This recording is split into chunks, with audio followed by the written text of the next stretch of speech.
नमस्कार।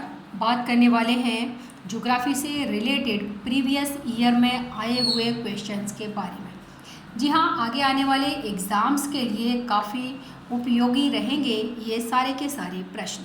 तो यहाँ पर इंग्लिश में आपको पेपर दिखाई दे रहा है और हिंदी में मैं आपको बताती हुई चलूँगी। तो सबसे पहला प्रश्न है यहाँ पर, वो है अपवाह तंत्र जो उस क्षेत्र की संरचना से जुड़ा नहीं होता कहलाता है। तो यहाँ पर फर्स्ट जो ऑप्शन है वो है आपका अरीय, दूसरा है जालायित, तीसरा है द्रुमाकृतिक, चौथा है अध्यारोपित।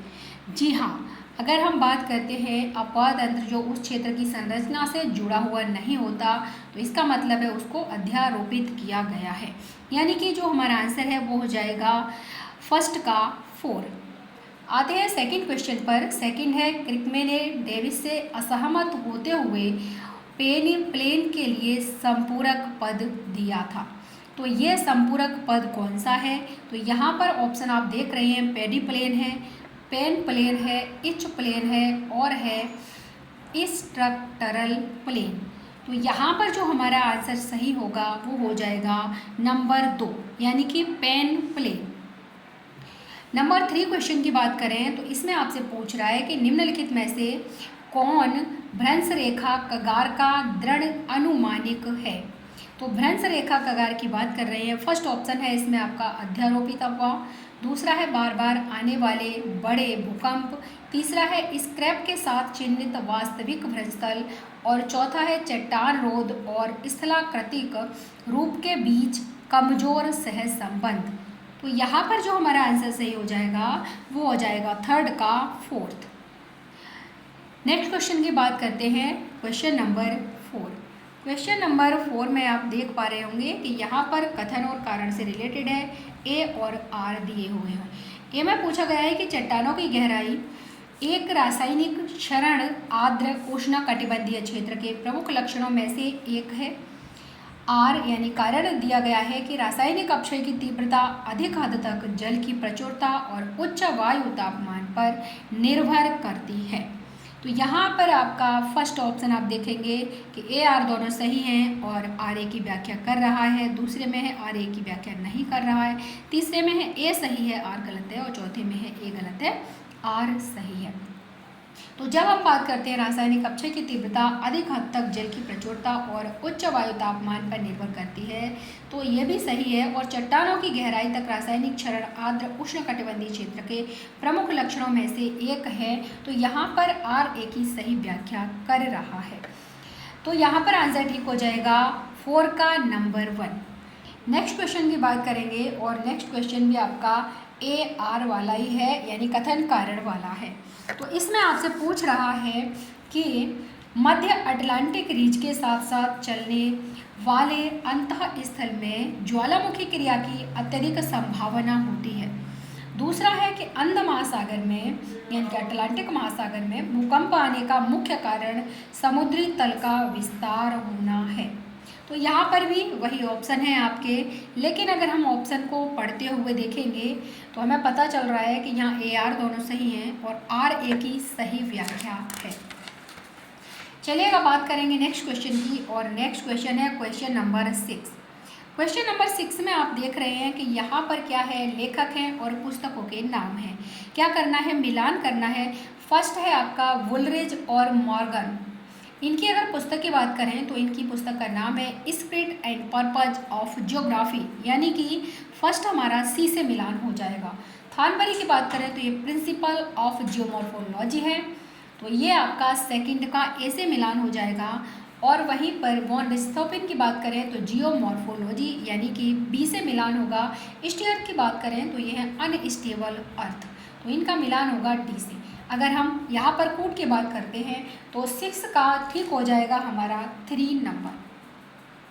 चलिएगा बात करेंगे नेक्स्ट क्वेश्चन की और नेक्स्ट क्वेश्चन है यहाँ पर क्वेश्चन नंबर 7 में आपसे पूछ रहा है कि अत्यंत नूतन हिमकाल का निम्नलिखित में से कौन सा क्रम सही कालानुक्रम में है।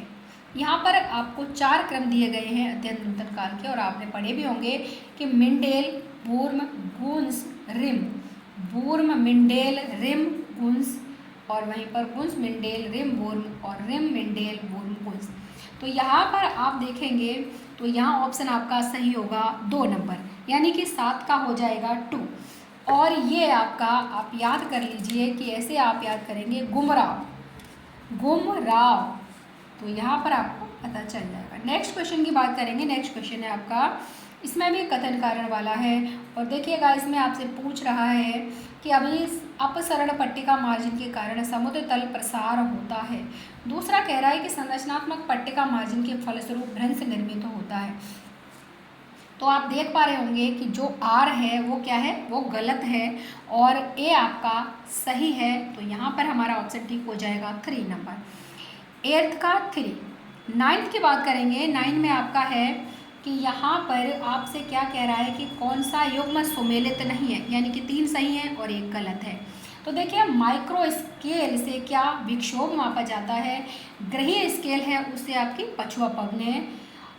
पछुआ हवा में तरंगें, और वहीं पर मेसो स्केल की बात करेंगे तो टॉर्नेडो की बात आती है, यानी कि फर्स्ट सेकंड थर्ड तीनों सही हैं। और वहीं पर अगर हम चौथे की बात करते हैं सिनोप्टिक स्केल, तो घाटी और पर्वतीय हवाएं, तो ये वाला हमारा क्या हो जाता है, गलत हो जाता है। 4 हो जाएगा 9 का।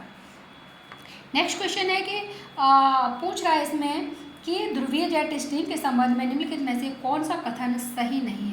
तो यहाँ पर आप देखेंगे पहला है यह ग्रीष्मकाल के दौरान उत्तर की ओर बहता है। दूसरा, यह पृष्ठीय झंझावात के परिसंचरण में ऊर्जा की आपूर्ति करता है। तीसरा है इसका वेग ग्रीष्मकाल में अधिक होता है। चौथा है मोटे तौर पर इसका स्थान ध्रुवीय वाताग्र के साथ मिलता है। तो यहाँ पर जो ऑप्शन आपका सही होगा वो हो जाएगा 3rd नंबर, यानी कि इसका वेग है ग्रीष्मकाल में अधिक होता है, ये सही नहीं है। बाकी 3 जो आपके यहाँ पर पॉइंट दिए गए हैं वो तीनों सही हैं। नेक्स्ट क्वेश्चन है यहाँ पर कि सुपर कूल्ड जल वह जल है, सुपर कूल्ड वाटर की बात कर रहा है। तो यहाँ देखेंगे आपके पहला है ऑप्शन जिसका निर्माण ड्राई आइस से किया जाता है, जो एक विशेष प्रकार का हिम है, या फिर 0 डिग्री तापक्रम के नीचे भी तरल बना रहता है, और एक है अंशतः तरल तथा अंशतः ठोस। तो यहाँ पर आपको पता होगा कि 0 डिग्री तापक्रम के नीचे भी तरल बना रहता है, वो कहा जाता है सुपर कूल्ड जल। नेक्स्ट है यहाँ पर क्वेश्चन नंबर 12 और 11 का आपका हो गया 3। 12 की बात कर लें तो ये आप देखेंगे कि यहाँ पर है आपका पूछ रहा है कि अधिक ऊंचाई पर स्थित किसी स्थान में सन्निकट घाटी में स्थित कम ऊंचाई वाले स्थान की अपेक्षा बताएंगे कि यहाँ पर डैश लगा हुआ स्थान में डैश सन्निकट। तो यहाँ पर आप देखेंगे तो ये हो जाता है आपका फर्स्ट ऑप्शन है वृहद दैनिक तापक्रम परास रहता है। दूसरा है निम्नतर वार्षिक मध्य तापक्रम रहता है। नेक्स्ट है निम्न दैनिक तापक्रम परास होता है। और चौथा ऑप्शन है आपका बृहत्तर दैनिक तापक्रम परास तथा निम्न वार्षिक माध्य तापक्रम दोनों होते हैं। तो यहाँ पर जो हमारा ऑप्शन है वो हो जाएगा 4th नंबर सही। नेक्स्ट क्वेश्चन की बात करेंगे। नेक्स्ट क्वेश्चन है यहाँ पर 13 में आपसे पूछ रहा है कि नीचे 2 कथन दिए गए हैं, एक को अभिकथन और दूसरे को कारण। यानी कि कथन क्या है कि चक्रवात का विषुवत रेखीय क्षेत्र में निर्माण नहीं हो सकता। दूसरा आप देख रहे हैं कि वो पूछ रहा है कि विषुवत रेखा के ऊपर कोरियालिस बल सबसे अधिक होता है।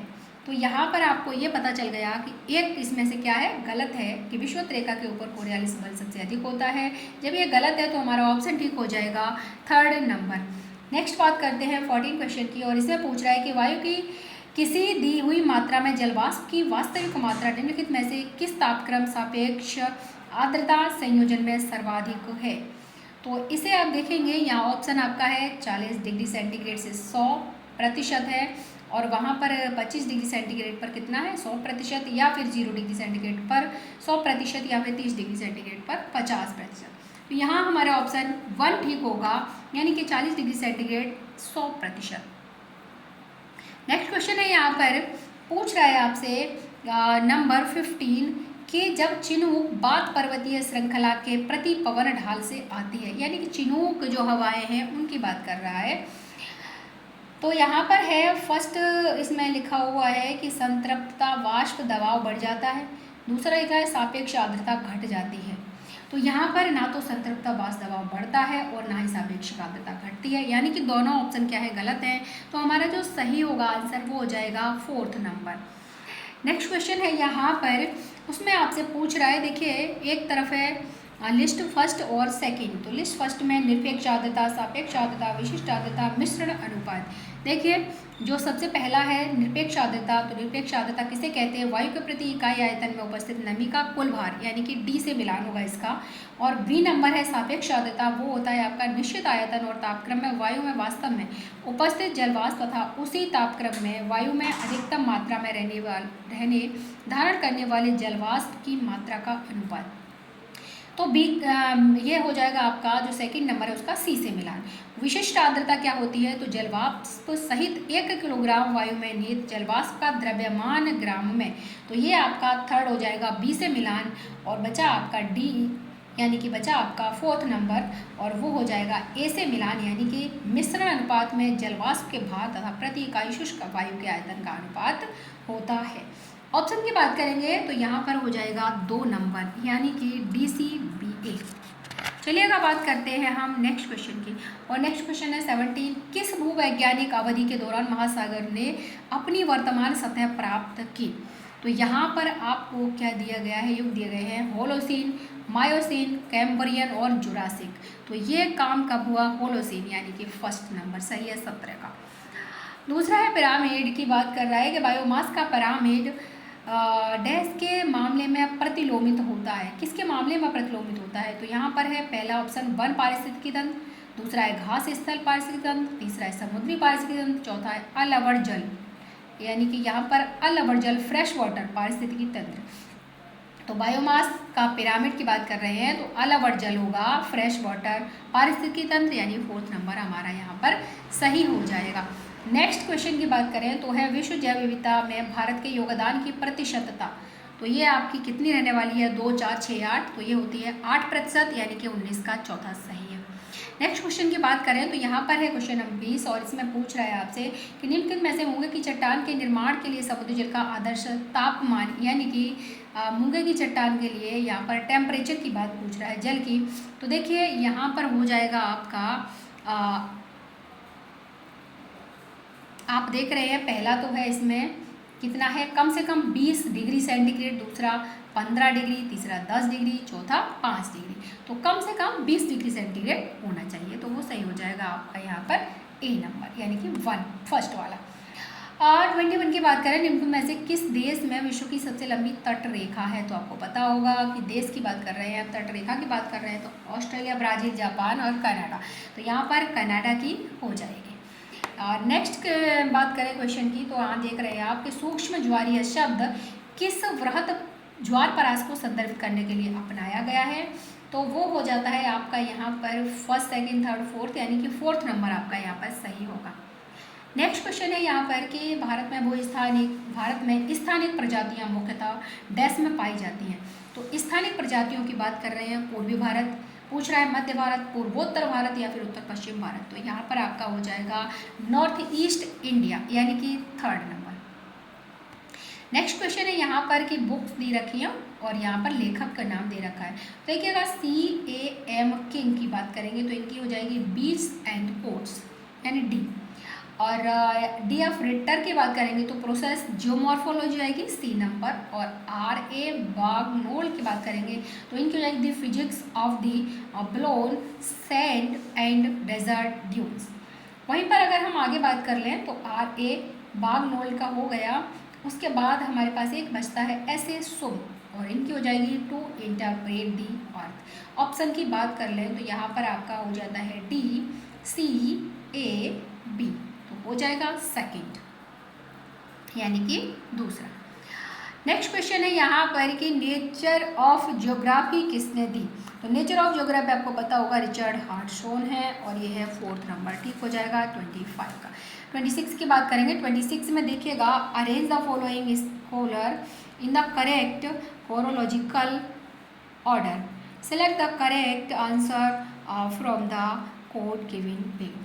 तो यहाँ पर क्या है कि विद्वानों को उनके सही कला क्रम के अनुसार सजाइए आप। तो यहाँ पर जो दे रखे हैं अरस्तु, एरिस्टोथेनिस, प्लेटो और स्ट्रैबो। तो सबसे पहले कौन आता है, तो इसमें आ जाएंगे प्लेटो, प्लेटो के बाद कौन सा आएगा, तो वो आ जाएंगे अरस्तु, अरस्तु के बाद एरिस्टोथेनिस और उसके बाद स्ट्रैबो। यानी कि जो ऑप्शन है वो 4th नंबर सही होगा 26 में। अब बात करते हैं नेक्स्ट, यहाँ पर भी ऑथर है। तो यहाँ पर आप देखेंगे इसमें पूछ रहा है कौन सा सही मिलान नहीं है। तो देखिएगा फर्स्ट है इब्न खालदून की, तो वो मुकद्दिमा है, इब्न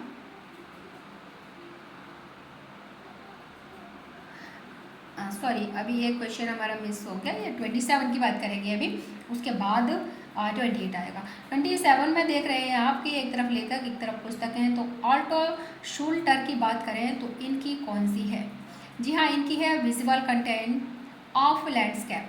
दूसरे हैं वॉन रिच्टहोफेन, इनकी बात करें तो इनकी है मेजर वर्क्स ऑन चाइना।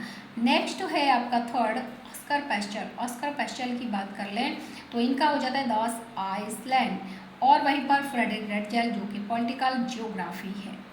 जी हाँ, बुक से बहुत सारे क्वेश्चन आपसे पूछे जाते हैं, तो यदि आपने चैनल पे जाइए और प्ले लिस्ट में जाकर देखिए, सारी की सारी बुक्स आपको 2 वीडियो के अंतर्गत बता दी गई हैं।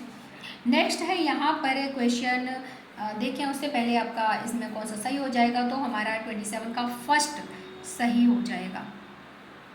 ये है हमारा जो कि लेखक है पुस्तक के, बताइए कौन सा सही मिलान नहीं है। तो इब्न खालदून मुकद्दिमा है, सही है। अल बलाकी की किताबुल अश्कल है, ये भी सही है। और देखिए अल बरूनी की बात करें तो किताब अल हिंद, ये ठीक है। लेकिन यहाँ पर एक है अल मसूदी और उनकी रूट्स एंड रीमल। तो रूट्स एंड रीमल्स की बात करें तो रिमल्स की बात करें तो ये क्या है, इनकी नहीं है। रूट एंड रिमल्स किसकी है, तो ये है खुर्दाद बेहकी, किसकी है, खुर्दाद बेहकी है। तो यहाँ पर 3rd नंबर हमारा ऑप्शन ठीक होगा। नेक्स्ट है भूगोल के ह्यूमनिस्टिक स्कूल की स्थापना किसने की थी। तो ह्यूमनिस्टिक स्कूल की बात करें तो ये 1 यानी कि 2 नंबर सही होगा। नेक्स्ट की बात करें which one of the following authors has states there are not necessities but everywhere possibilities and man as master of these possibilities is the judge of their use। तो ये ना एक कथन है कि आवश्यकताएं नहीं बल्कि प्रत्येक जगह संभावनाएं हैं और इन संभावनाओं के स्वामी के रूप में मनुष्य उनके प्रयोग का निर्णायक है। तो ये किसने कहा था, तो ये है आपके यहाँ सैंपल दिया हुआ है, ब्लास्ट दिया हुआ है, फेब्रे दिया हुआ है, दुर्खिम दिया हुआ है। तो ये है फेब्रे महोदय और ये है नंबर 3rd हमारा सही हो जाएगा। नेक्स्ट क्वेश्चन है यहाँ पर किस भूगोल को मानव पारिस्थितिकी के रूप में परिभाषित किया गया है, तो ये है बेरोज महोदय और नंबर 4th यहाँ पर आपका सही हो जाएगा। नेक्स्ट क्वेश्चन की बात करेंगे, क्वेश्चन नंबर 32। क्वेश्चन नंबर 32 में आपने देखा कि यहाँ पर है भूगोलवेत्ता और योगदान है। स्टाम्प की बात करें एलडी स्टाम्प की, तो इनकी पुस्तक है great Britain use and miss use of land. दूसरा है अलेक्जेंडर हम्बोल्ट और इनकी है कॉस्मोस। रिचर्ड हर्शल की बात करें तो ये है नेचर ऑफ ज्योग्राफी।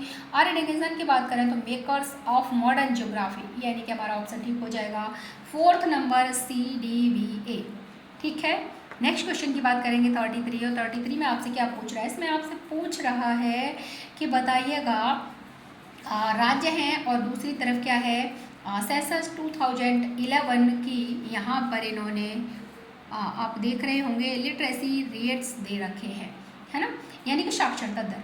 तो देखिए त्रिपुरा की कितनी है 87.22% और गोवा की है 88.70% और मिजोरम की है 91.33% और केरल की है 94.00%। तो यहाँ पर हमारा फूड सही हो जाएगा 2 नंबर। नेक्स्ट क्वेश्चन की बात करेंगे और देखिएगा नेक्स्ट क्वेश्चन है आपका, इसमें आपसे पूछ रहा है मैचिंग करना है आपको।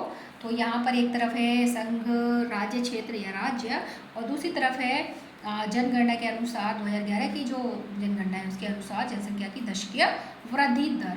तो इसमें देखिए अरुणाचल की कितनी रही 26.03 रही और दमनदीप की कितनी रही तो 53.76 रही और वहीं पर मेघालय की बात करें तो इसकी 27.95 रही और पुदुचेरी की देखें तो ये है 28.08 रही।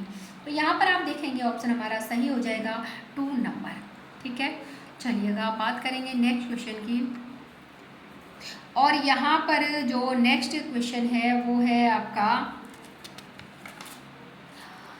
इसमें वो पूछ रहा है आपसे एक तरफ है गांव के प्रकार दूसरी तरफ है परिभाषा। जी हाँ, फर्स्ट है हरित ग्राम, यानी कि किसी छोटे ग्राम घास मैदान के चारों तरफ बने मकानों और गिरजाघर वाला गांव होता है, यानी कि A1 का मिलान B से होगा। क्रॉस रोड ग्राम की बात करें तो इसका मिलान A से हो जाएगा, सड़कों के चौराहों के इर्द गिर्द विकसित गाँव। परिषद ग्राम की बात करें तो जहाँ पूरे ग्रामीण क्षेत्र में विला, खेत और आवास अनियमित रूप से बिखरे हुए होते हैं, ये हो जाएगा D नंबर। और सड़क ग्राम की बात करें तो सड़क मार्ग के आसपास, यानी कि इसका C नंबर सही होगा। और ऑप्शन की बात करें तो फोर्थ ऑप्शन इसका आपका सही हो जाएगा। बात करेंगे नेक्स्ट क्वेश्चन की, और यहाँ पर जो नेक्स्ट क्वेश्चन है वो कुछ इस प्रकार से है, या कथन कारण है।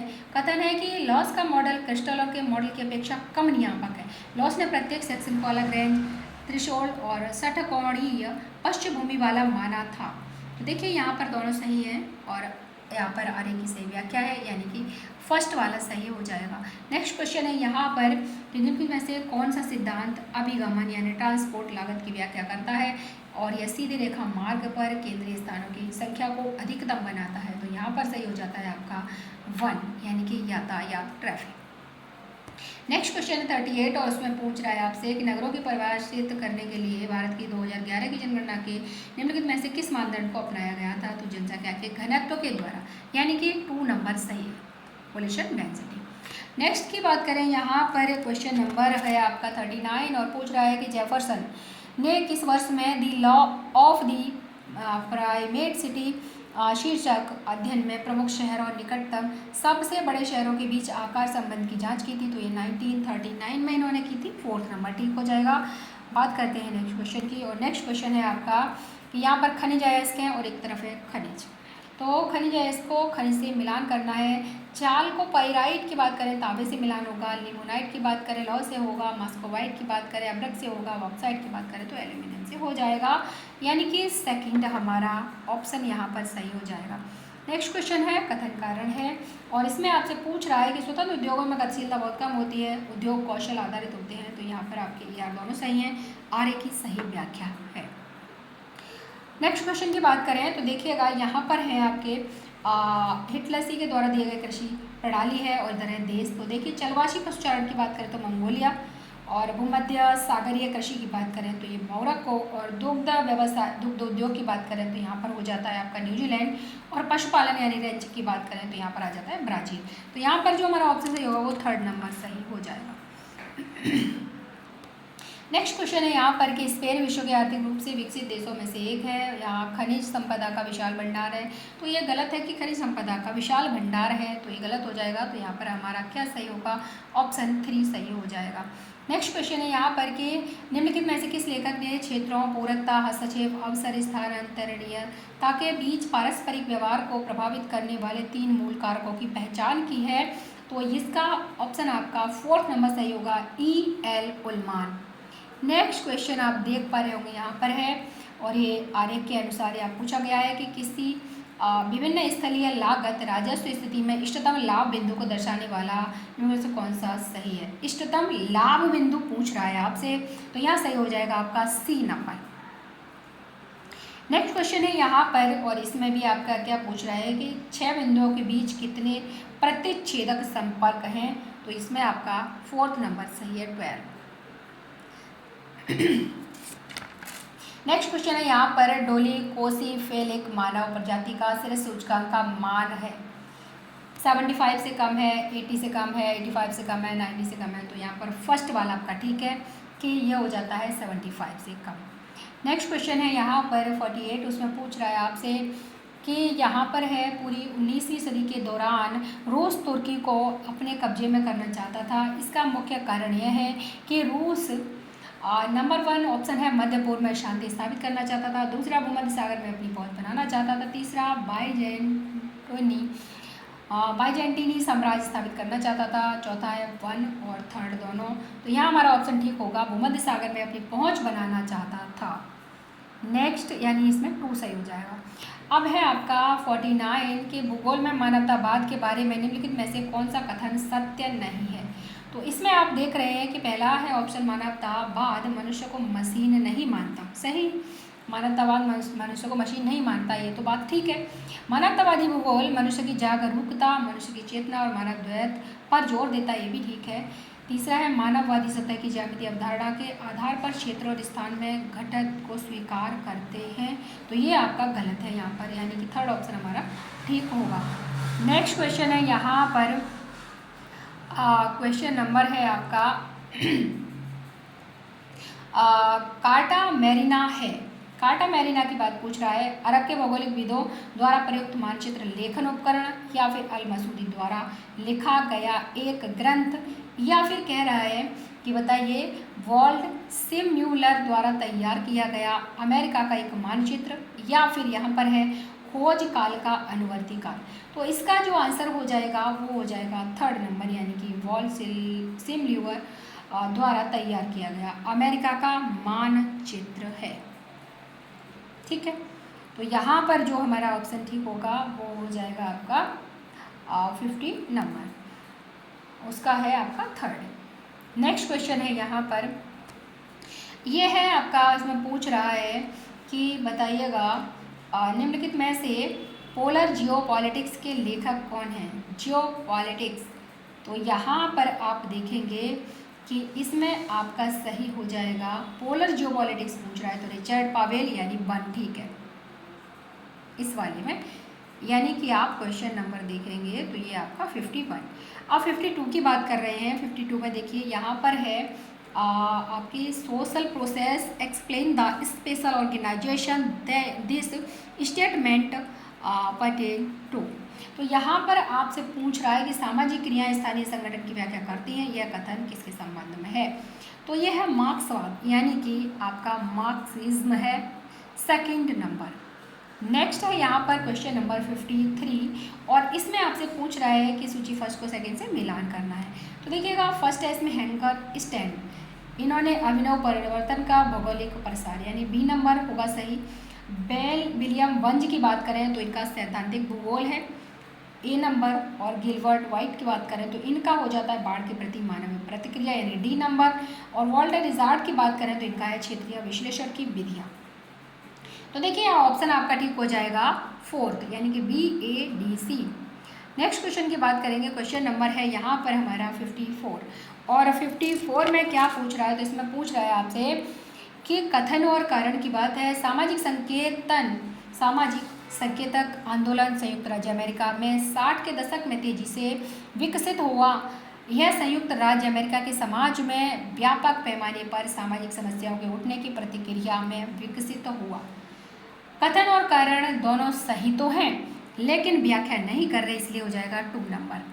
नेक्स्ट क्वेश्चन की बात करेंगे, और नेक्स्ट क्वेश्चन है यहाँ पर उसमें पूछ रहा है आपसे कि बताइए कि कौन सी भारतीय पंचवर्षीय योजना में हैरोल्ड डोमर विकास मॉडल को अपनाया गया था। तो ये हो जाता है आपका पहली, यानी कि आपका फोर्थ ऑप्शन ठीक हो जाएगा।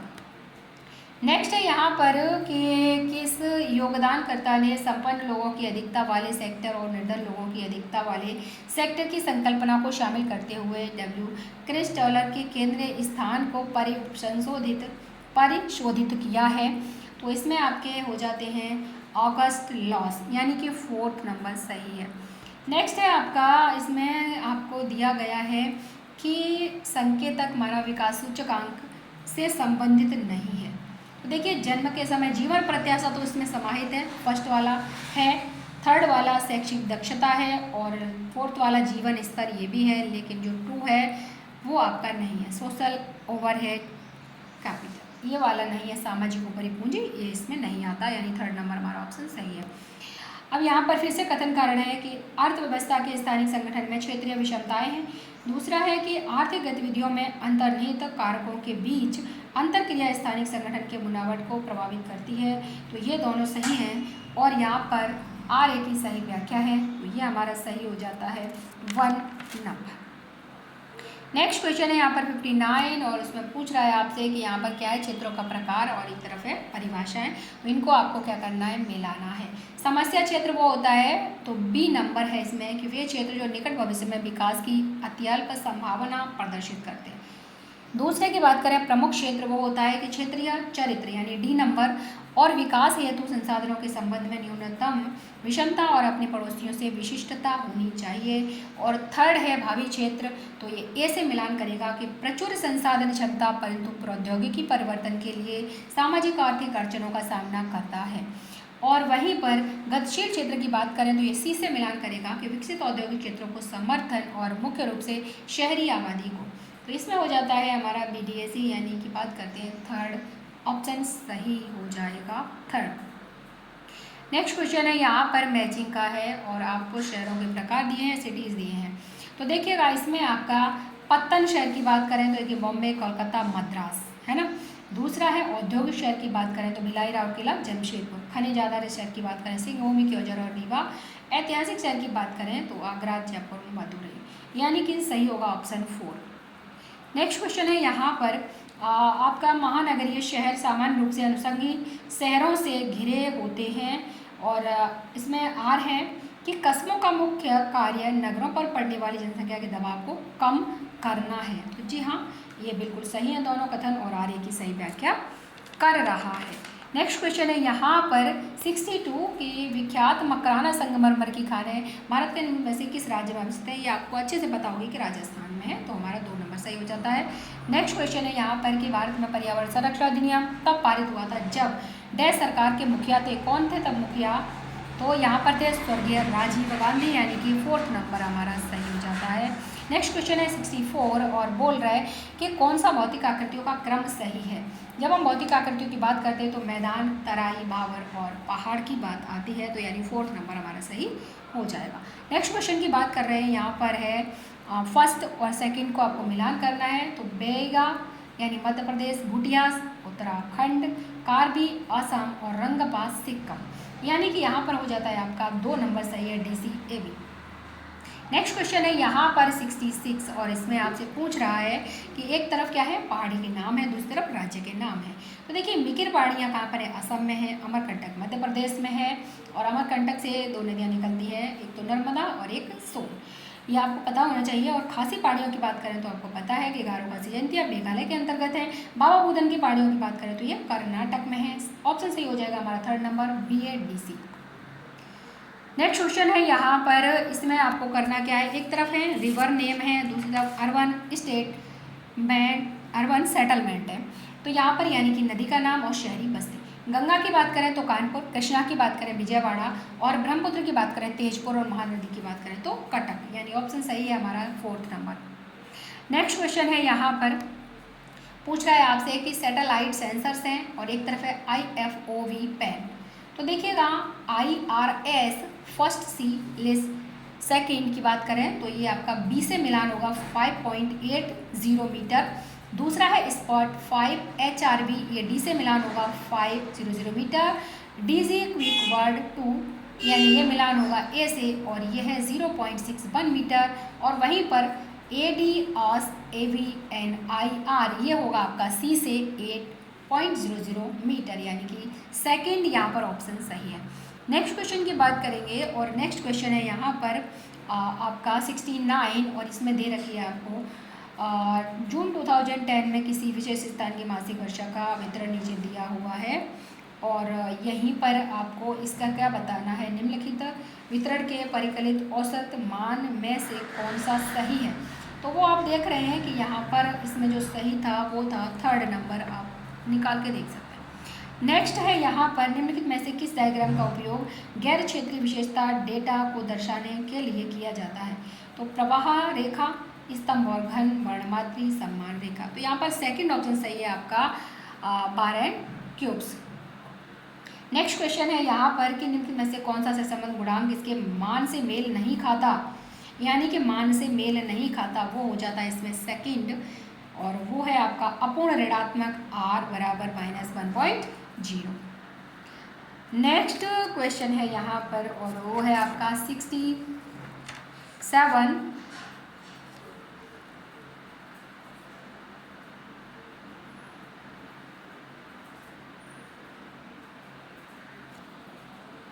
इसको तो हमने कर लिया है, हाँ। नेक्स्ट है यहाँ पर 72 72 की बात करें तो इसमें आपसे पूछ रहा है कि बताइएगा, यहाँ पर है कि कथन कारण आंशिक से संबंध 3 या अधिक चरों के लिए अपनाई जाने वाली पद्धति है। और आर है मूलतः यह 2 चरों के बीच से संबंध होता है जिसमें तीसरा चर स्थिर होता है। जी हाँ, ये दोनों सही तो हैं, लेकिन आर ए की सही व्याख्या नहीं कर रहा, तो ऑप्शन हो जाएगा 2 नंबर। नेक्स्ट क्वेश्चन है यहाँ पर, वो भी कथन कारण का है। उसमें पहला है आपका कि लॉरेंज वक्र के उपयोग में डेटा प्रतिबंध है क्योंकि चर को आवृत्ति के रूप में अभिव्यक्त करना जरूरी है और ऋणात्मक मान को शामिल नहीं किया जा सकता। वहीं पर दूसरा है यह तकनीक सतत चरों के अध्ययन में प्रयोग किए जाने के लिए कठिन है। तो यहाँ पर आपका ए आर दोनों सही है, लेकिन सही व्याख्या नहीं है इसमें भी। नेक्स्ट क्वेश्चन है यहाँ पर, और वो क्या है तो आप देख रहे हैं यहाँ पर क्या है, मिलान करना है टाइप्स ऑफ स्केल और स्केल ऑन मैप। तो देखिएगा यहाँ पर जो आपका फर्स्ट है स्टेटमेंट की बात करें, कथनांक की बात करें तो वो है आपका 1 इंच से 1 मील, बी से मिलान हो जाएगा। सरल रेखीय वाले में डी से मिलान होगा और थर्ड वाले में ए से मिलान होगा। और वहाँ पर जो चौथा है वो है आपका तुलनात्मक रेखीय, तो इसमें आपका सी से मिलान होगा। ऑप्शन की बात करें तो 4th नंबर इसका ऑप्शन सही है। नेक्स्ट क्वेश्चन है, और यहाँ पर ये लास्ट क्वेश्चन है कि संक्षिप्ताक्षर के लिए दिए गए निम्नलिखित में से कौन सा कोड दृश्य भूमि प्रतिदर्श को सही निरूपित करता है। तो देखिएगा इसमें आपका सही हो जाएगा ए नंबर, यानी कि DEM। और कौन सा सही हो जाएगा, तो दूसरा एक सही हो जाएगा इसमें डी नंबर, वो है DTM। यानी अगर ऑप्शन की बात करेंगे तो आपका सही हो जाएगा 3rd number A and D. ठीक है, तो धन्यवाद। आज की क्लास में बस इतना ही। क्लास यदि आपको अच्छी लगी हो तो लाइक, शेयर और चैनल को सब्सक्राइब अवश्य कीजिए। और अब हम ऐसे ही डेली प्रैक्टिस करेंगे। धन्यवाद।